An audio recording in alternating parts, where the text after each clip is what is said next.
ഇതൊരു വിസ്മയം തന്നെയാണ്. സ്വപ്നലോകത്ത് ബാലഭാസ്കരൻ എന്നൊരു സിനിമയൊക്കെ വന്നിരുന്നല്ലോ, അതുപോലെ സ്വപ്നലോകത്ത് സതീശൻ മുഖ്യമന്ത്രി എന്ന് നമുക്ക് വേണമെങ്കിൽ പറയാം. ധാരാളം കാര്യങ്ങൾ ചെയ്യണമെന്ന് അദ്ദേഹത്തിന് ആഗ്രഹമുണ്ട്. പക്ഷേ പൂച്ച പെറ്റുകിടക്കുന്ന ഒരു ഖജനാവിലേക്കാണ് അദ്ദേഹം നടന്നു ചെല്ലാനായിട്ട് ശ്രമിക്കുന്നത്.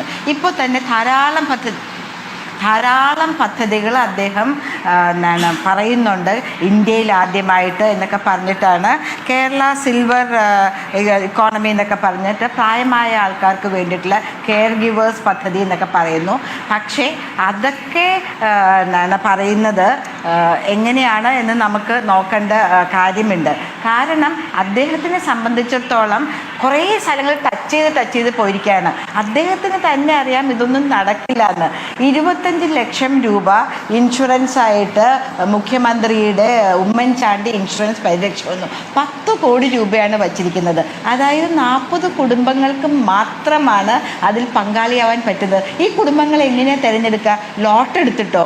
ഇത് ഇന്നലെ മുതലൊക്കെ തന്നെ നമ്മളെ ആളുകൾ വിളിക്കുകയാണ്. നമ്മുടെ പ്രധാനമന്ത്രി ആയുഷ്മാൻ ഭാരത് 70 വയസ്സിന് മുകളിലുള്ള ഓരോരുത്തർക്കും 5 ലക്ഷം രൂപ കൊടുക്കുന്നത്. അത് നടപ്പാക്കോ സതീശൻ മുഖ്യമന്ത്രി എന്ന് ചോദിച്ച്, അതൊക്കെ ഒന്നും നടപ്പാക്കൂ. എന്തിനാണ് സെൻട്രൽ ഗവൺമെൻറ് പദ്ധതികൾ വേണ്ടാന്ന് വയ്ക്കുന്നത്?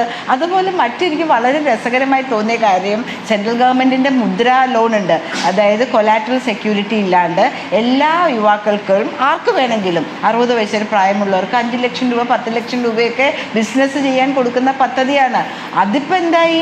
അതിനിപ്പോൾ പറയുന്നു 5 ലക്ഷം രൂപ യുവജനങ്ങൾക്ക് വേണ്ടി ഇൻട്രസ്റ്റ് ഫ്രീ ആയിട്ട് കൊടുക്കുന്നത്. അതിനെക്കുറിച്ചൊരു കാമാതൊരു അക്ഷരം അദ്ദേഹം ബഡ്ജറ്റിൽ പ്രഖ്യാപിച്ചു. യുവജനങ്ങൾ കാത്തിരിക്കുകയായിരുന്നു ആകാംക്ഷരായിട്ട്, ഞങ്ങൾക്കിത് കിട്ടുമോ എന്ന് വിചാരിച്ചിട്ട്. പക്ഷെ ഒന്നും സംഭവിച്ചില്ല. അതിനെക്കുറിച്ച് ഒരക്ഷരം വേണ്ടിയില്ല.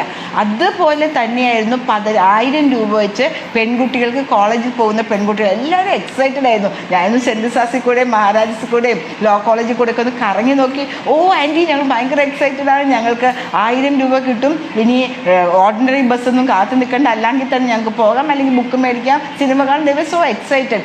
പക്ഷേ അതേക്കുറിച്ച് യാതൊരു പ്രഖ്യാപനവുമില്ല. അപ്പം ഇന്ദിരാ ഗ്യാരണ്ടി എന്ന് പറയുകയാണെങ്കിൽ യാതൊരു ഗ്യാരണ്ടിയും ഇല്ലാത്ത ഒരു കാര്യമായി മാറിയിരിക്കുന്നു.